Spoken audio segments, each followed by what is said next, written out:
Hi, everyone. So excited to be here again with my good friends, Dave Snell and Jason Jurado. And today's word of the day is reinvention.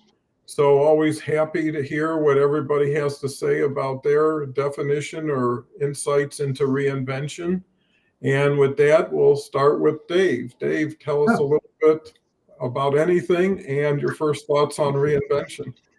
yeah, it's always great to be here. Good to see Jason's back and healthy, or healthier. I don't know. I'll leave that to him. Reinvention is a key word, I think, for most people, maybe of our generations that I've seen a little bit stagnant in the current generations, maybe with my experience with teenagers as a father. But I think that we all go through a reinvention as we learn who it is that we are, and as you said, Don, having a foundation of who we are, and then learning what it is that we want to express, how we want to be seen, who we want to be seen by or not. Really takes us through a good journey of experience of learning who we are. Yeah, absolutely. Great way to start off. So, Jason, love to hear your viewpoint. Yeah, it's a great topic, and I've been thinking a lot about it lately. And the reality is that we're changing all the time. I mean, just scientifically, the body that you went to bed with is not the body that you woke up with. Cells are dying, cells are growing new. We just get so invested in being us. Like Dave said, it's good to have that foundation and know where you're at. That's where I start actually when I work with clients. Well, where are you at? Let's have that awareness of what was really going on, and then where are we going to go? But Mhm. so many times we have this ingrained thing where we want to be consistent. I'd rather be consistent than be great. I'd rather be consistent than do something new. You don't say that out loud, but that is something that's built into us. And so with reinvention, we're reinventing ourselves every day. So why not reinvent yourself in some new, magical, exciting way? And I'll leave it there. Yeah, so right. And, reinvention, if it takes hold, needs to be consistent, needs to be based on a solid foundation. And Hmm. it's one step at a time. And the beauty of taking it slow is you get to enjoy the ride and you also get to reflect as things are happening. If you win $1 million lottery, that's going to hit you all at one time. It's going to change your mind, it's going to change your life. And most people aren't prepared for it. They would be better off getting 25,000 a week for 52 weeks because by the time they got done with getting excited about spending all that money, they might realize that only happens once a lifetime if you're lucky, Yeah. let alone spend it all and hope to get it back. And it happens with professional sports players. Some 19-year-old guy gets a $34 million contract, or whatever. And all of a sudden, they're a different person, but that's not true in relationship to everybody they know, everything they've learned, and everything they were intending to do. So it's actually very disruptive. Carrie's here today. How excited was the gardener about spring? So excited he wet his plants. Well, that's an interesting one. That'll take a smile. Where am I? I'm still trying to get that job, still have the church job. Well, having any job is a positive because it gets you around people, gives you responsibility. The challenge with most people who retire, they don't retire to something, they retire from something. And the something they had is gone, and the new thing is yet to arrive. And it was easier to continue to fit where you felt like you fit. 70% of people who sell their business on Friday are either having seller's remorse or depression on Monday because most people were just planning on the payday and not where do I go next? What do I do next? And I think that's why it's so important to have hobbies and interests that if you're not doing something, you got something else to do. I remember living in Detroit, so many guys retired from the auto plants and ended up in a lazy boy in front of a TV set, and they didn't last very long. And almost every one of them told me, I wish I would have never done that. I miss my job. I miss my people, because even when I sold my company, I mean, after 37 years, people are family.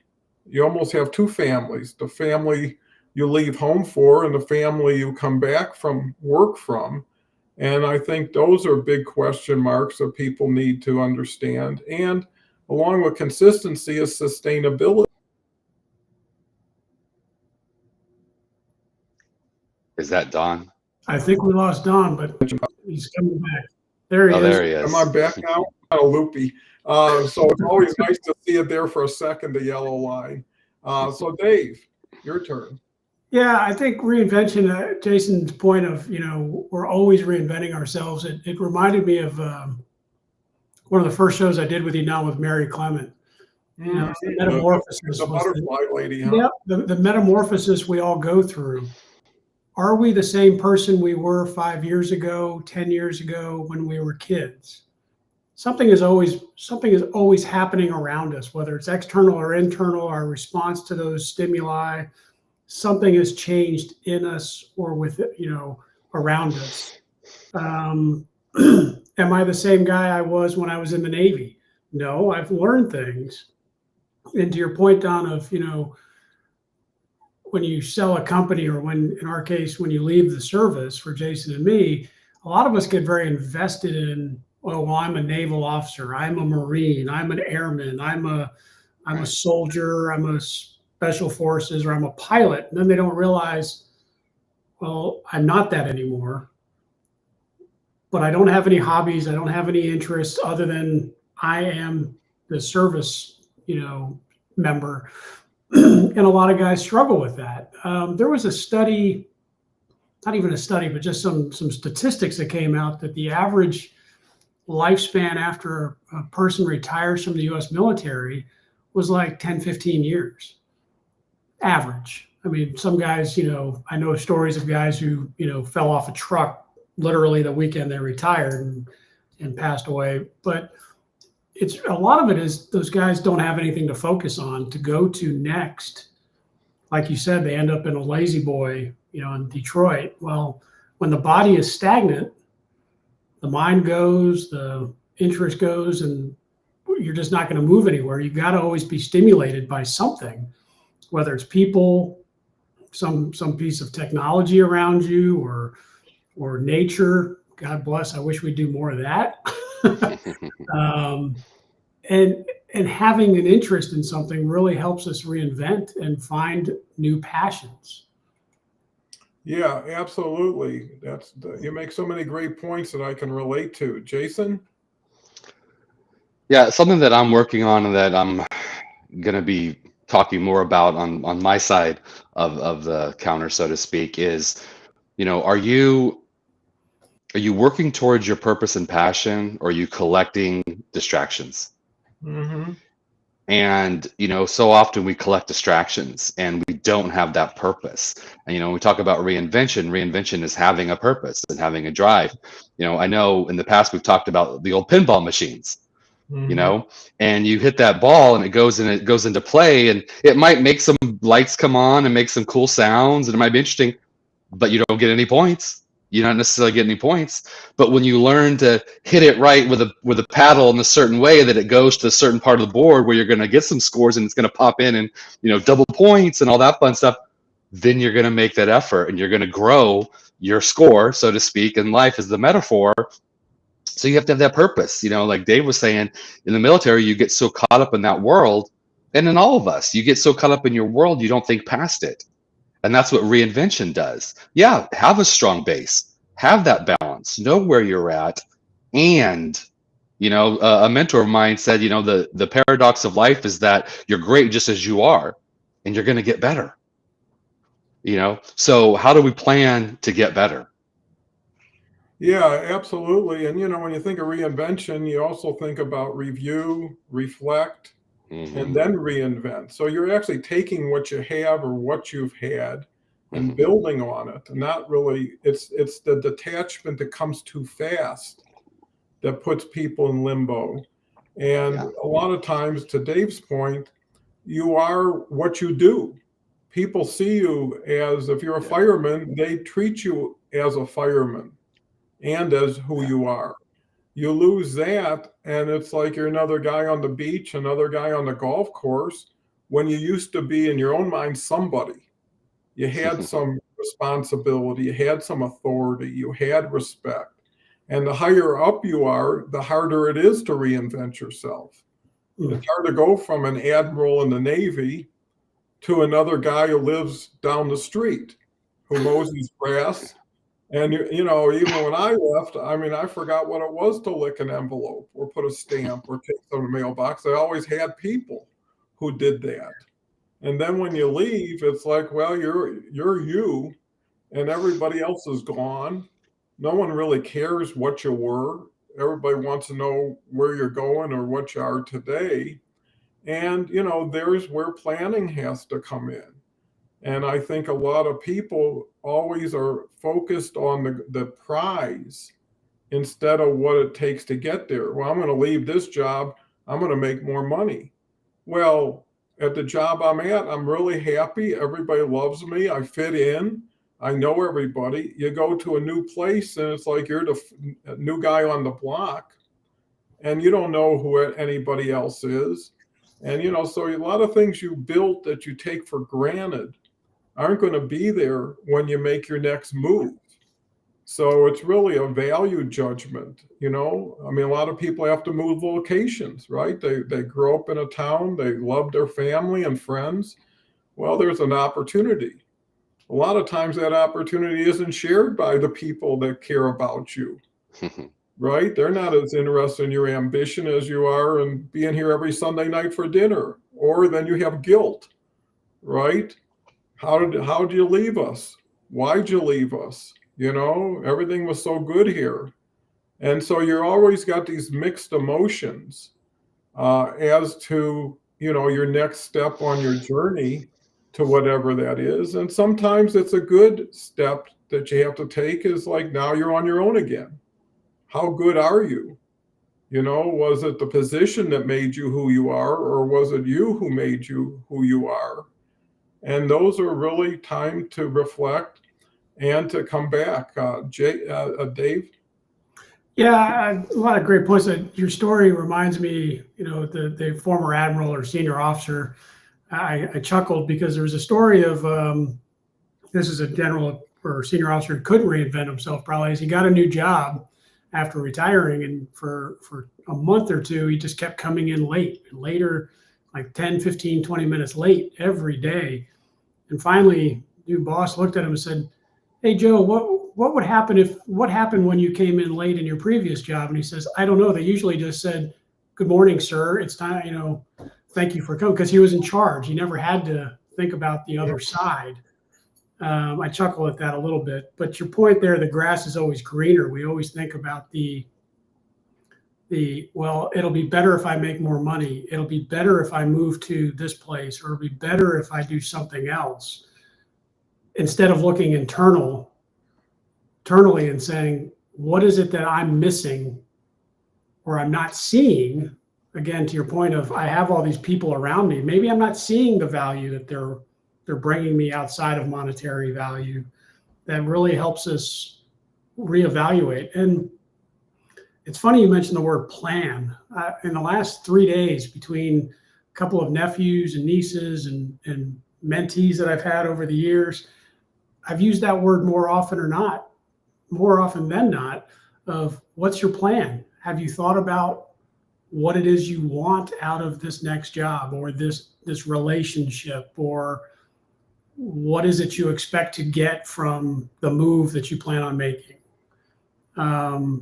You know, for years I said I was going to move down here to Jacksonville, and for many years it was, I'll be happy when I move down there. And I had somebody look at me and goes, "No, you won't. You're going to be miserable unless you fix what's the problem here." Well, I've worked on all that and I fixed those problems. And I said, I still want to move to Jacksonville or I want to move to Florida, and ultimately I'll move somewhere else in Florida. But had I just made that move 6, 7 years ago, I would have been miserable again. I hadn't planned out the things that would make me happy. with that move. And I think we miss that boat all the time. It's just a knee-jerk reaction, snap of the finger of I'm going to make it happen. And then we wonder why we're miserable later. Yeah, there is a definite distinction between what you think and what reality is sometimes. Yeah. And I remember when I first got married and we decided we're going to move to Phoenix, and we're coming from Detroit, me and Ann, and only knew about, boy, it's going to be sunny. We're going to miss all these winters. And when we got there, it was the middle of May and it was 112 and there was spiders and everything you could think of. And it took us 3 days. This is not for us. It was too dramatic. And that's why we moved to Colorado for the 4 seasons. And is it a long-term, like Dave mentioned, is it impulsive? You know, how many people quit because someone bothered them that day and it's too late to, to unring the bell?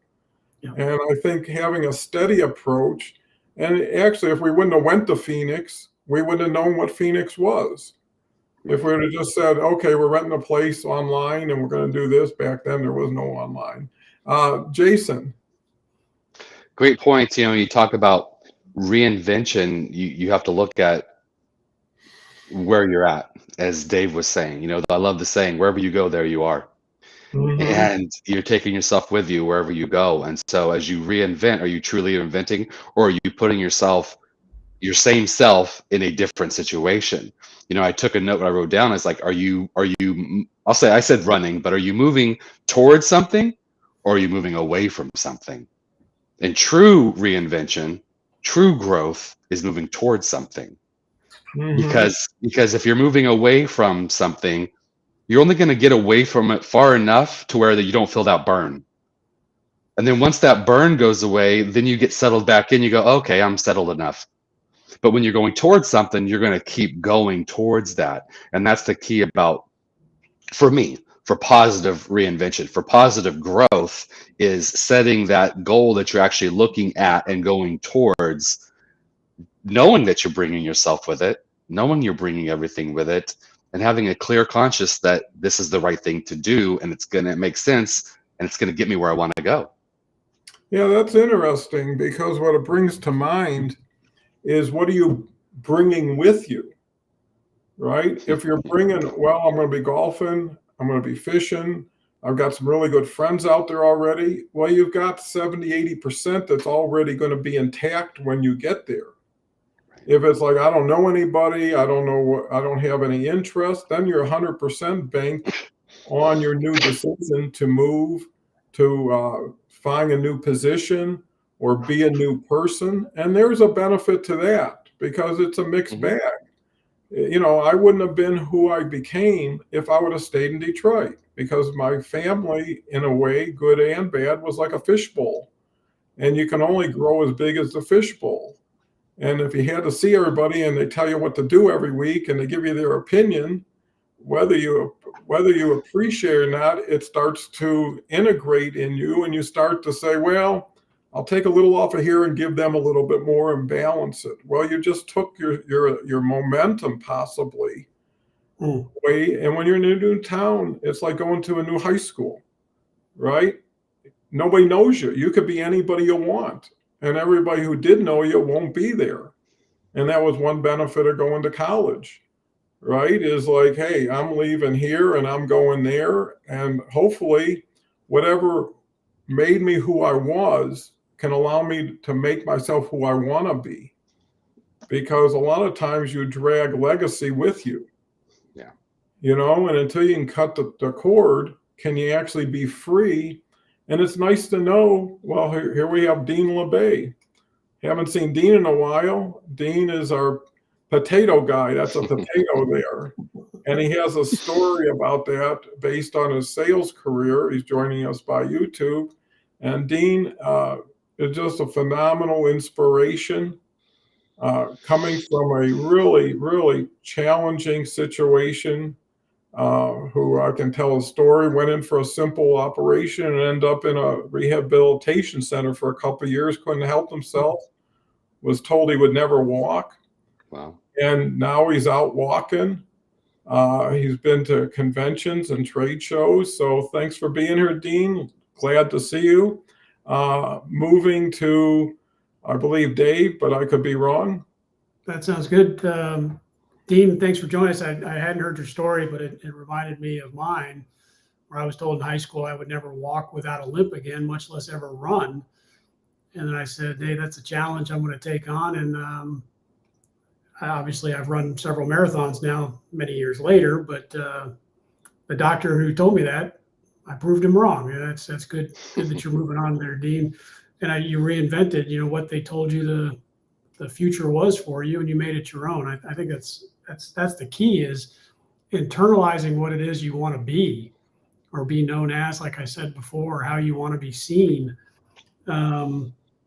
We've said a couple of times the word purpose or meaning, and I really think that's a key factor, that a lot of people don't have a goal.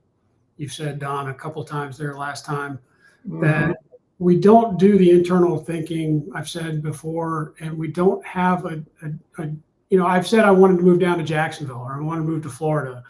And for many years, it was just, I want to get away from something. Like you said, Jason, I was getting away from whatever was stuck in Virginia Beach or in Maryland or wherever. And whereas when I was going to college, it was, I wanted to get on with life. I wanted to go be something in this particular field. But we all bring baggage with us. And had I moved down here 6 years ago, I would have brought that baggage with me and still not been happy.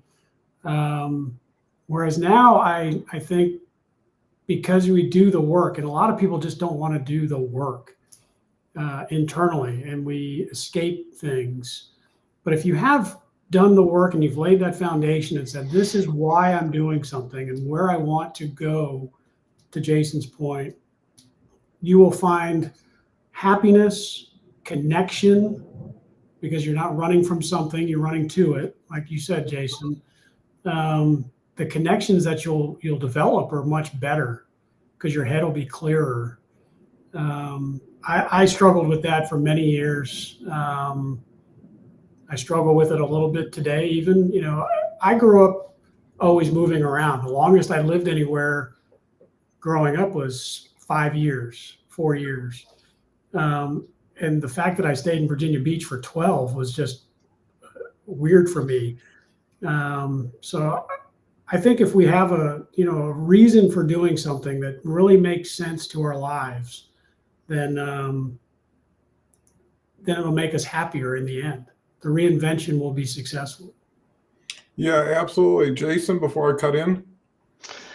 Yeah, I was thinking about, Don, you had mentioned college, and I was thinking about the military, and we also, and then tying it together with having purpose or having a vision of what you want. If you ever want to see a group of folks trying to reinvent themselves, in the military, from my experience, I didn't go to college, but I'll talk about the military. I never knew that everyone was their high school quarterback. I never knew that everyone was the prom king. You get these guys, these people, because there's men and women, of course, that come out that were the greatest thing, and I was the star of every team, and I was the most popular person, whatever. Because they're trying to reinvent themselves. They're trying to bring this, because they're like, I'm out of that. A lot of us podunk town, and they try to reinvent themselves. Just as the saying goes, throwing stuff against the wall and see what'll stick. Because they don't believe it themselves, but they want to see how other people will say, oh yeah, okay, I believe that about you. But you all really know, like, okay, come on, man, that's not true. So it has to have purpose when you reinvent yourself. And there is that room, of course, to try things, try new things, because you can do what you put your mind to, for sure. It might take some time, might take some sacrifice, but you can accomplish what you put your head to, so focus on it. But my point is, I just thought about that, about the college and military, how these young folks get out and just like try to reinvent themselves on paper, so to speak, but you've got to take the action. Yeah, I mean, we're really hitting on some high notes here. And, part of it is the power of suggestion and influence, right? If someone tells you you'll never do something, if you take their word for it, they're right. Yeah. And you know yourself better than anybody else does, and how much you become your own best friend. how comfortable are you alone with yourself? And I think that's so important. And again, when I left Detroit, it was kind of bittersweet, but I always said, I can come back if I don't like it. I didn't burn any bridge here. I can go to Arizona for a year. I just was recently married, didn't have a lot of responsibility, so it wasn't a major move. And when we moved to Denver, we just rented an apartment. So I knew I could leave. And, the thing is, do you ever think, what if, and regret the rest of your life? Versus, hey, it didn't work out, but I tried it and I learned something from it and I grew from it. And I was happy to get some new exposure. When you make something else important over you've got some fragile foundation to it. How many people say, oh, the economy is going to hell. I can't find a job. My business isn't strong enough anymore. It's like compared to the big picture, somebody having a little store is not going to get affected by global affairs. You know what I mean? Someone who has a basic job is not going to get affected by unemployment, because even unemployment, it's what, 4%? It's 96% employment out there. And not everybody's looking for work, and not everybody's competing for work. And the question is, can you fit into the 96 and not the 4? And then build from there. So a lot of it is like, half full, half empty type of glass. It's how you look at it. What you think is what you believe, and what you believe is what you become. Dean has a great little saying here: no matter where you go, there you are. Absolutely. And you could be better than you are. Not can I maintain. The idea of reinvention is to do better. If you just stay the same, just keep doing what you're doing, getting what you're getting. And if you are truly happy, stay there. What's turned somebody on, doesn't really affect somebody else. If somebody loves a huge house, some people love to be in small spaces. It's easier to manage. It's less expensive, and, I always believe when you close the lights at night, you don't know where you're sleeping. Right? You can be in the biggest mansion as long as it's safe and warm, and the roof doesn't drip on you. Everybody can make out whatever they have, wherever they are, to make it better. And if it's nothing more than a better attitude, that is a big start. Dave. It's funny you mentioned, regret. Just this week, I have every other week. I'm not ashamed about this. I have a meeting with a counselor every other week. And I mentioned a friend of mine's quote she has on her Facebook page. In the end, we only regret the chances we didn't take. Mm-hmm. My doc looked at me and she said, I want you to write that on your bathroom mirror. We've got to take the leap. And so many people are afraid to take that chance. And I'm afraid of a couple of things in my life where I haven't taken the chance when I know I should. But what's the harm in doing it? So many people are just happy being where they are, and that's good for them. But when you're miserable, what do you need to do to change? Take that chance. Don't regret not doing it. Great point. Jason? Yeah, the death of Ivan Vilovich from Tolstoy, and 12-chapter book, and around chapter 9, he says, as he's dying, he says, what if everything I did was wrong? We don't want to get to that point. To your point, Dave, not to go negative, but that's a thing I'm working on a whole segment about death, and that reminded me about that. Reinvent yourself, do something new. A lot of times we get stuck. We get stuck mentally. We get stuck physically. If there's circumstances that can dictate that we can feel stuck, and there's certainly feel really real. We are living this human experience, and there are times when you have to look for what's the best for me, what's the safety, what am I going to move? And none of us here are saying just take the leap of faith and everything's going to be fine, because we've all taken our bumps. You know, we've all had support, and we've taken our lumps, and we've learned from it, and you grow. And that's the key to reinvention, is you learn from it and you grow from it. You may not end up where you were aiming for, but you're going to move forward. And even if it doesn't work out the way you wanted to, and some say it failed, you learn the lessons. You know, and Don, you talk a lot about, well, learning the lessons from other people's mistakes are better than learning from yours, of course, but always learning, always growing, always being able to look and say, that's the difference from people that succeed, is that they don't take the setbacks and go, oh, it's over. No, it was a setback. I learned something from it. Keep moving. Let's keep going. And that's easier said than done. I get that. There are challenges in life when we've all had those days where you just want to sit on the couch and catch your breath. It's like, man, I took some licks today. Woo! But the key is then the next day you get up and you keep going. Yeah, that's so important. And well, Usman's here. Thank you, Usman, for coming today. Always glad to see you. Always seeing you supporting a lot of people I know. So welcome. Actually, Dean must be thinking like I'm thinking, because I was going to say this before Dean wrote this. You miss all the shots you don't take. And, Gretzky, the great one, was always, whenever he was interviewed, people would say, well, you're not the strongest, you're not the fastest, you're not the biggest. What makes you the great one? And he says, well, I go to where the puck is going to be. Everybody's going to where the puck is. Right? So, you're looking forward and visualizing what could be, and your vision really helps you with your direction and your motivation. The other thing that comes to mind with this discussion is how important you could be to somebody else who's making a dramatic change in their life.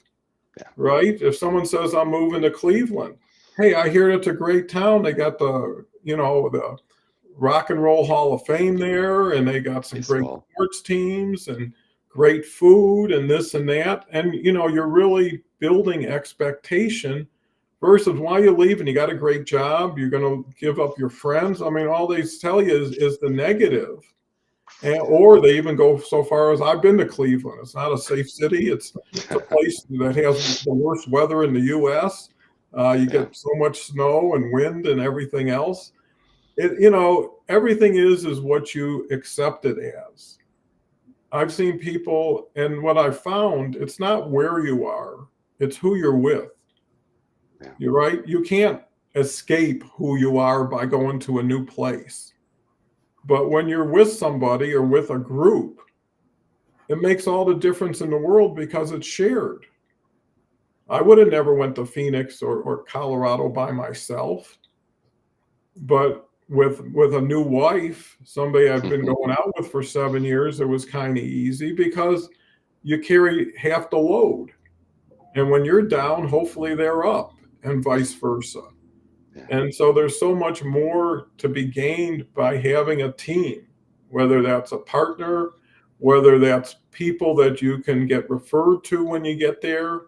If you love golf, where's the good golf courses, because that might have something to do with where you decide to live. And life is short. And every day is a blessing if you take it as a blessing. Everybody thinks of themselves as being way too important, and you truly are not. I mean, when people pass away, how long does it take before you forget about them for a long time? You go back to your routine. Maybe initially it was a big impact. When you lose your job, I always felt rejection was something that you just gave me a regift, right? I wanted to do something for you and you rejected me. Well, I got it to give to somebody else. And I remember a young girl who gave a performance, theatrical. And afterwards, people are coming up to her and congratulating her. She was only like 12 years old, I think. And she had just tried out for this major part in the Denver big theater here and didn't get it. And everybody was saying, oh, we're so sorry. He said, no, it's only because I got something better waiting for me, right?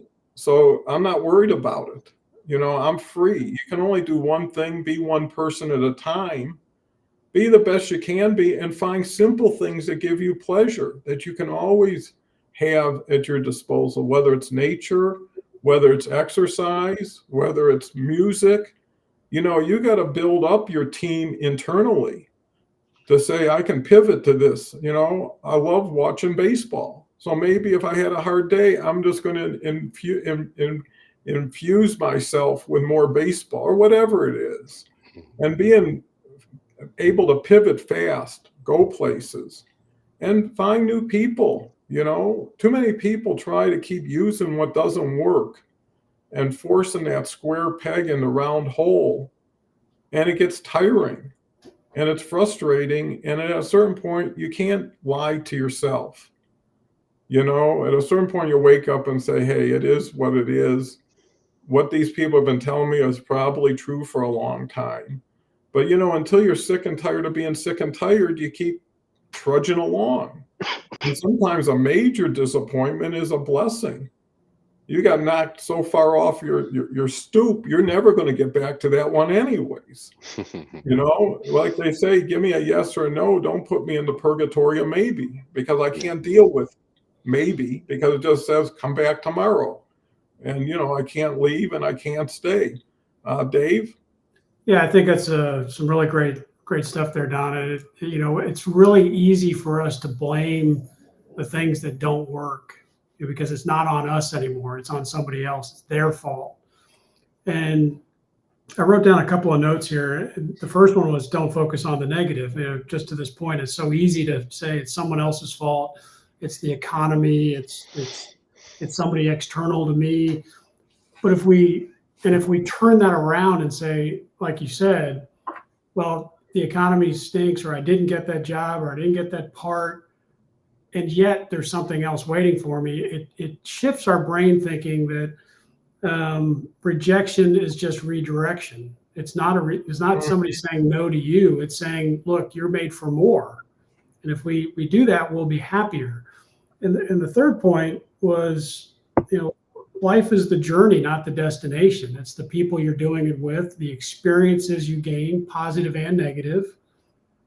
And yet it comes down to how we interpret them, I think is where I'm going here. If we interpret a rejection or something that happens positive or negative, we take it as, oh, well, I'll make the best of it. We're going to be happier in the end. And so many people are, this is negative, that's negative. Well, negative attracts negative. You're always going to see the negative in the news or in the people around you or an experience. If that's I want to say the aura you're pushing out. I don't know if that's the right term. And it's consumed many of us. I'm guilty of it from time to time as well. And if we can take that deep breath and stop and go, I think it'll be okay. And we don't want to hear it from somebody else. It's got to be our own rock bottom, or it's got to be our own experience sometimes, that it'll be all right. In the end, it's just a small thing in the long journey that we're on.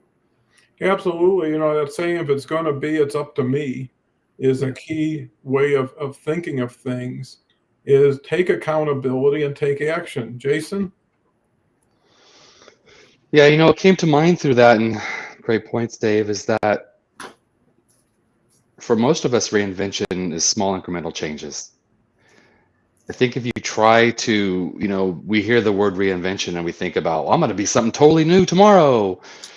And there is that aspect. And there are times when you move to Florida, you move to Colorado, you move to Los Angeles, like I did. Things in my life were, well, that's a whole nother story, but they were actually going so good. I was so happy. I was like, I need some change in my life. I was a younger man, a little more abrasive, and I really was looking to reinvent myself. So I continually wanted that friction.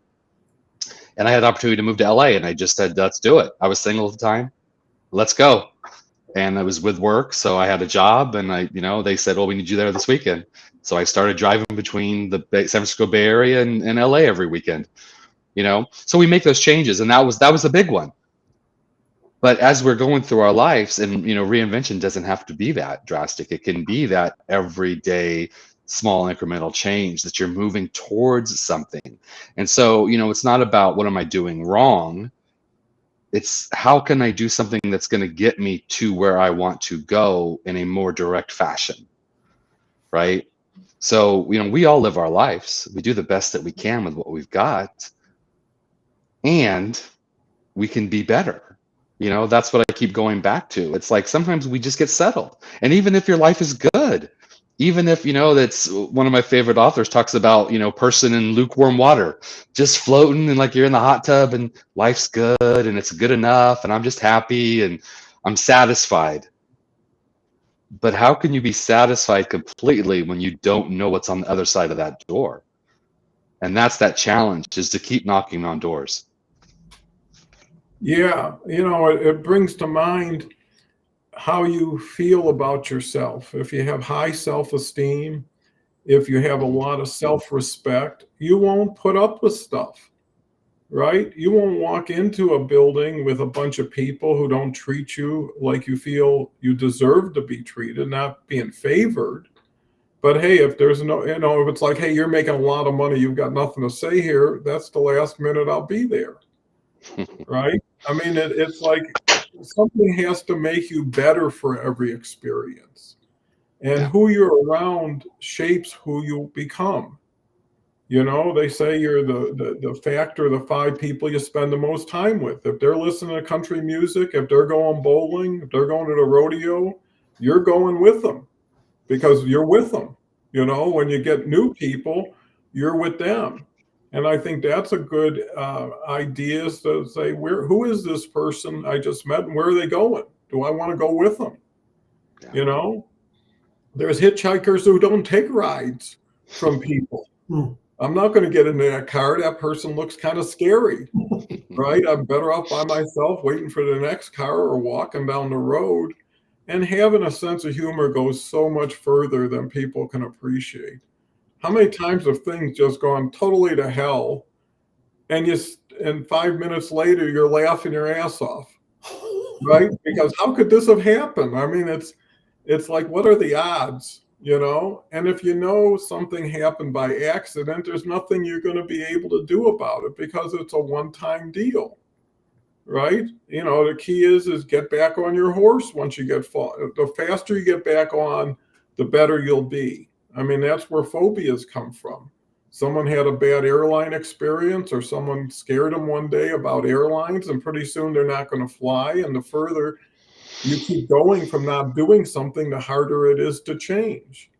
You get in a car accident when you're young and you decide, I'm not happy. I'm not comfortable. This is scary. Well, that tells you kind of your situation.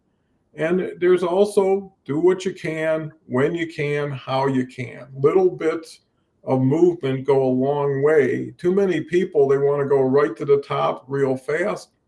If that was happening, it wouldn't be that much of a top because everybody would have been there too. And sometimes, I remember Kelly used to always say, be thankful that you survived everything you went through. You should be proud of the fact you could be through the worst experiences. And again, if you let the past haunt you, it will. I always tell that story of my son when he was living at home, and he got into playing poker, and I remember coming downstairs early in the morning, like 1 or 2, and he just got home. And I said, how's it going? He said, not good. And I said, what happened? He says, well, I played poker and lost more money than I could afford to. And I said, well, now you're losing twice. You lost your money once, and now you're losing your time thinking about what you lost, right? And it should tell you that, hey, this is what you're buying into. And if this is what you want to do, then you got to do it and do it right, or don't do it because you're just beating yourself up after the fact. And gambling is just part of winning and losing and taking the hits and enjoying the benefits. But I think it's perspective, because people don't like losing. People don't like giving up. And there's a point where you got to swallow your pride and say, hey, time's up. I can't afford this anymore. whether it's money, whether it's patience. I mean, it's just, I can't live like this and be a better person for it. And there's a difference between thriving and surviving. When you're just knocking off the days, and getting through it, dealing with somebody or something that just makes you sick on Monday morning and happy on Friday night, if you're dealing with a bad job with a bad group of people. But a lot of people are like, well, I can't pay the mortgage if I leave here. You can't be on the fence without jumping on one side or another, and I always believed, I've never suffered as far as long-term going without food, having not a place to live. Maybe it's not what I wanted, but it's sufficient, it's adequate, and that's a good base to build from. And you got to ask yourself, why am I changing? Well, I need more money because I can't afford my level of lifestyle. Well, maybe one should look at their lifestyle and not look at what it takes to maintain that lifestyle, because that's what keeping up with the Joneses is all about, is comparing yourself, being competitive with somebody who has nothing to do with you directly, has nothing to do with your future, but you feel less by being around someone who has more. Well, that's a character flaw. That's not their fault. And would you have any more if they had any less? Right? If they lost that house, would your house feel better to you? And who is this person? There's billions of people in the world. Why focus on that? Most people focus on the people they care and love about, their friends, their family, And instead of saying, good for you, you got here first. I'll be here in a little bit, Dean says, complacency is a killer. Get comfortable with the uncomfortable. Well, that's what doing weights and doing resistance training, right? You can't build a muscle unless you stress it enough to make it grow. Muhammad Ali said he never counted his reps until he felt pain, because at that point he knew he was going to grow muscle. So he could do 50 push-ups. Didn't matter until that 51st was starting to stress him. He said, now this is the real exercise I'm getting into. And I think that's the perspective. Dave? Yeah, Dean, thank you, because the complacency was a word I was trying to find about 10, 15 minutes ago. So you hit right on the head. Is we get so comfortable being comfortable and we don't grow and learn something new, and we think we know everything we need to know right now. And if we really start interacting with people, we learn something new every day because we've challenged our current thinking. We've become complacent with, I've only learned this much and you're wrong, or whatever the answer is, until we start engaging with people. And so many of us, not us obviously, because we're interacting, geographically disparate in the same location here in Ethernet. But we get into this cyber world of Facebook, social media, LinkedIn, and we just think, oh, well, that guy doesn't know what he's talking about. Instead of asking the question of, what can I learn from their perspective, or what can I learn from them challenging my current thinking? I need to be uncomfortable. That's the common lesson learned for people that want to go to SEAL team training. You better get comfortable being uncomfortable, because it's the only way you're going to get through it. It's a tough world out there. So we got to be ready to challenge our current thinking, and it may help us reinvent ourselves, whether we know it or not, because we've learned something new. We've changed. Like Jason said at the very beginning, we're always in a constant state of change, unless we accept where we are. If we just say, hey, I want to lay on that lazy boy because I retired after 20, 30, 40 years, you're going to be complacent and you're going to kill yourself. It's not literally, but it's going to stagnate your progress. But if we say, okay, I want to learn something different or challenge myself, be uncomfortable, that's when we grow. That's when we reinvent ourselves. And excuse me, the first lesson you threw out there, Don, was the lotto winner. There's the number of people who are broke after winning the lotto within a year is staggering because they don't feel they've earned it, because they haven't gone through the process, like you mentioned, of developing that new person that they can be with that money. The new house that they don't think they deserve, they just kind of throw the money away.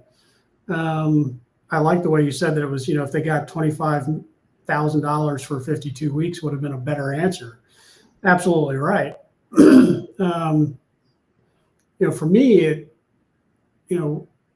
just something as simple as I'm going to go run 4 miles today when I only planned on 3. That's something, to Muhammad Ali's point of, I'm just going to go until it starts to hurt, and then I'll go a little bit further. It's a very good point. I mean, the complacency does kill, Dean. I agree with him 100% on that, and I don't know how else to express that. Yeah, very good. Very good points. Jason? I was listening to something yesterday talking about the re-listening to a book on tape, Don. We shared that for sure. Talking about the meaning of life. And it's coming from a lot of different disciplines and a lot of different cultures and stuff like that. But it was talking about the 3 yogas, the 3 main yogas, and it's talking about karma yoga, which is the yoga of action. And I bring it up because we're always taking action. And not taking action is, guess what? That's an action.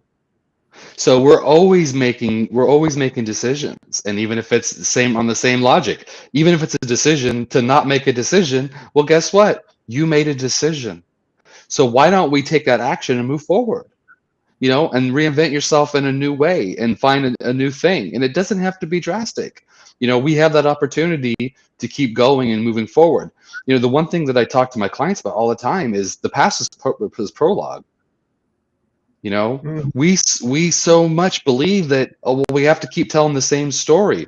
I'm like, no, that's over. That chapter's closed. Put that book up on the shelf where it belongs. You don't read a book and then carry it around with you, but we do that with our lives. We keep carrying that same past with us and thinking that, we have to keep writing this. No, you don't. No, you don't. There's a fresh chapter. It might be hard for other people on the outside, if they're, let's say, to stay with that, if they're reading this book, they might not understand how we got from chapter 2 to chapter 3, but it's your story to tell. So why not write a wildly different chapter? Why not be exciting? The best books are the ones that are exciting. And to stick with that, I say, if your life was a book, is it one you'd want to read? Or if your life was a movie, is one you'd want to watch? And if you step back and you ask yourself that, sometimes you might not be so excited to read that book or watch that movie. So why not? So why not change? Why not, sticking with the word reinvention, why not move in a direction that makes your life better by degrees? We have that. And one thing I'd be remiss if I didn't mention is humor.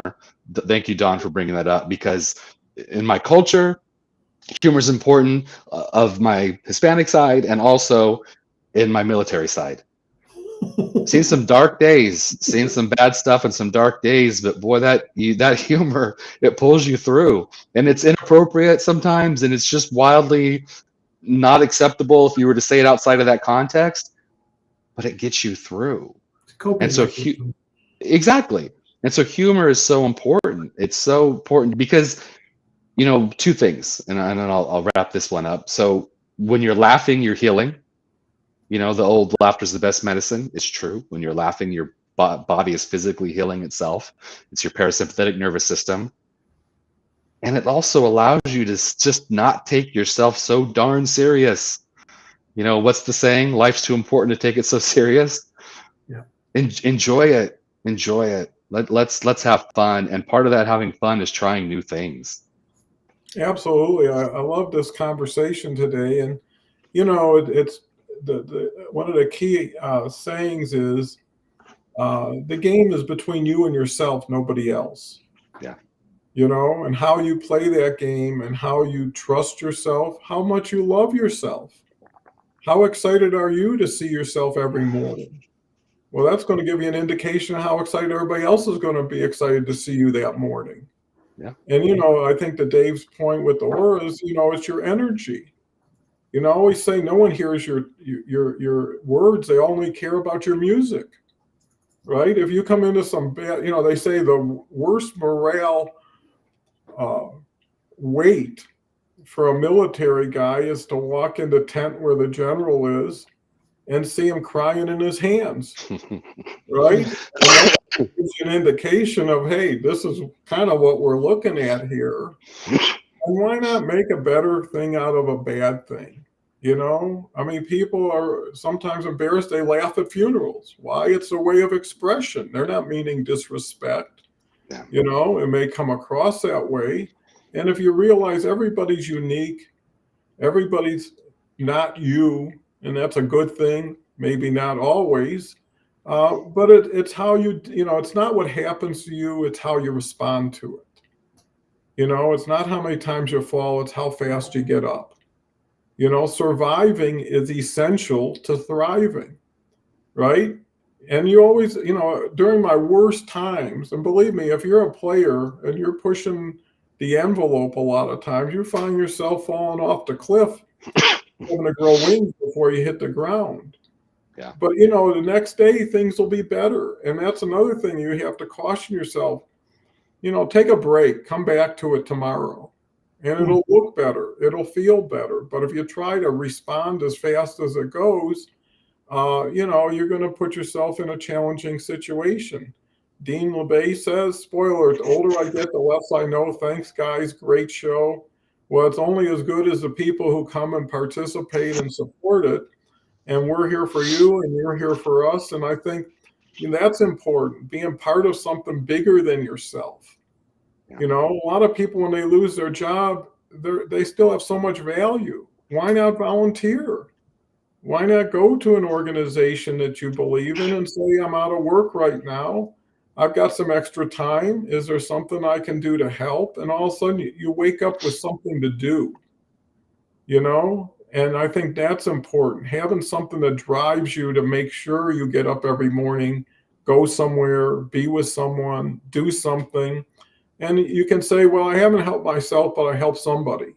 And at least what I did had value versus sitting in that lazy boy. And for people who love sitting in their lazy boy and watching sports all day, maybe you'll live to be 100 and that's what you should do. It's only when you're sitting there by default, nobody wants me, no one's calling anymore, and that has an impact on your view of the world, on your view of your future. And again, having somebody there, I'm so lucky to have Ann, because one of her qualities is the worse things get, the better she is. She'll always find a bright side, or you're better than this. Don't worry about it. Things will be okay. And, just like when you're a kid, sometimes it was the milk and cookies that got you over a situation at school. Don't worry. You're a good boy. Have some milk and cookies. What else can I do for you? And knowing someone cares enough about you to put you first, to know your pain and want to take some of that away. I mean, and that gives you backup. You're always braver and more courageous when you're with a group or with another person. Some people say, I'm afraid to go to the doctor. Well, let me drive you there and I'll wait in the waiting room for you. What could you do? Because you could do so much. And most people, I wish I would have done that. I didn't think of that. That was a good idea. Well, it's too late for that idea. Maybe you can use it in a future situation. But there's so many options. There's so many places, that people could go and people could be. And some people never have enough. No matter what they have, they're still scared. Yeah. I need $1 million. Well, I got $1 million. Well, be nice to have 2 million. Well, I think you're better off thinking about your health, because all that money in the world you can't take with you. And, they say you're born with nothing. The worst you can do is break even.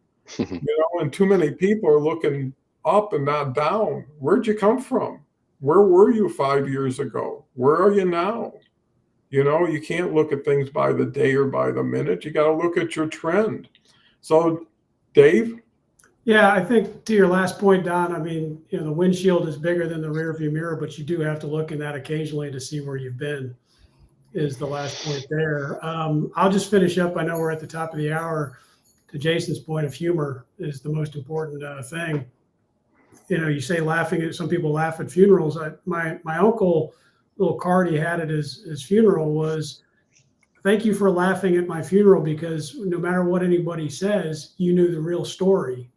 It just, the fact was, he just had a good sense of humor in his life, and he always did things counter to what was expected. And then I'll just finish off with the last part, that a quote from MASH and Sidney Freeman that just has driven a little bit of my life lately of, "Listen, people, just pull down your pants and slide on the ice." just have some fun. Don't take it too seriously. Yeah, I think that's so true. Jason?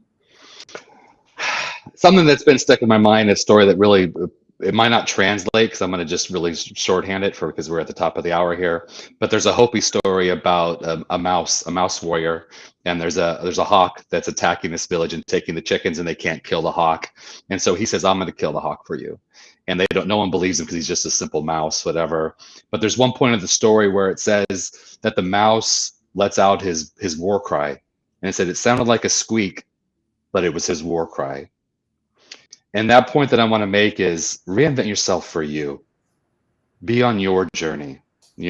I was on a show a couple days ago with a group of other speakers, and we had an audience of, community of 500 people joined us. And I shared that with my dad and my stepmom. I'm like, "Oh, did you make any money on the show?" And I was like, "That's not the point. That's not the point, So they took something very positive I was very excited about, and they were like, "Oh, well, that's good though." Don't necessarily share all that with them. Know that you're on the journey, but remember you're on the journey for yourself. Because Don, like you said about the Cleveland situation, if people poo-poo that story, it could make a negative about your very positive experience. So realize that you're on that journey. You have people surrounding you, and surround yourself with good people. But sometimes you got to keep some of it to yourself, and know that you are going to go to where you want to go, and appreciate where that lands you. Yeah, so true. And, are you bringing people up or are you taking people down?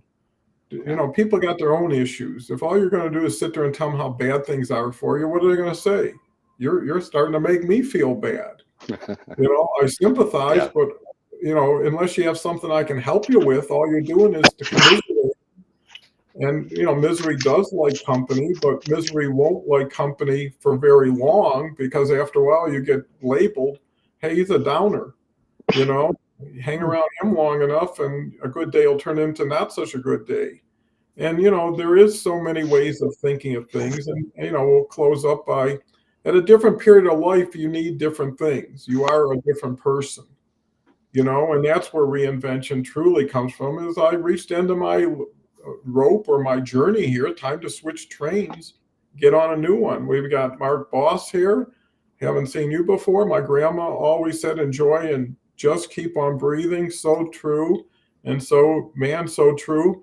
And I think your grandma's a wise woman, and gave you advice that you carried forward and shared with others. And, I always believe people live beyond their days because of people keeping their sayings and their stories alive for them. So with that, we're a little bit past top hour. Want to thank all these wonderful people who showed up today. Want to thank Dave and Jason again. And what this shows is it gave me some new ideas, also brought old ideas to the surface that I had forgotten. And it's so important to keep that moving together. So thank you again. Have a wonderful day. Come back in about seven days, less an hour.